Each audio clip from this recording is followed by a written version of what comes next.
সুরের মূর্ছনায় পর্দা উঠে বাংলাদেশ ওমান কূটনৈতিক সম্পর্কের 50 বছর পূর্তির।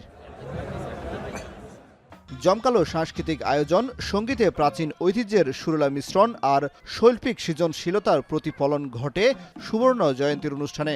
একে দ্বিপাক্ষিক সম্পর্কের গভীরতা ও সাংস্কৃতিক মিলনের এক মাইলফলক বলে মন্তব্য করেন ওমানে নিযুক্ত বাংলাদেশের রাষ্ট্রদূত।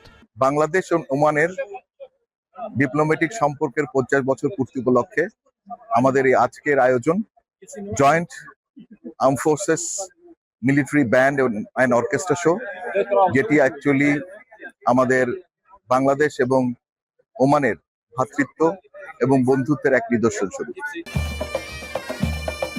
মাসকাটে অবস্থিত বিশ্বের বিভিন্ন দেশের কূটনৈতিক মিশনের প্রতিনিধি, ওমানের ঊর্ধ্বতন কর্মকর্তা, প্রবাসী বাংলাদেশি উপস্থিত হন এই সমাবেশে।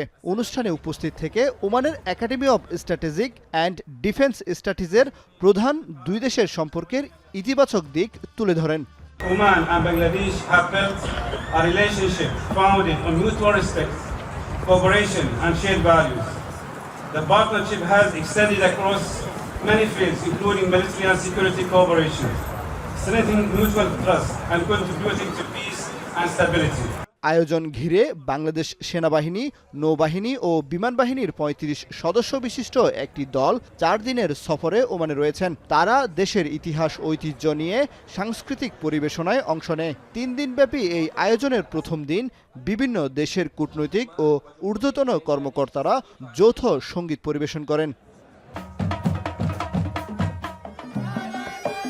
কামরুল হাসান জনি, এখন।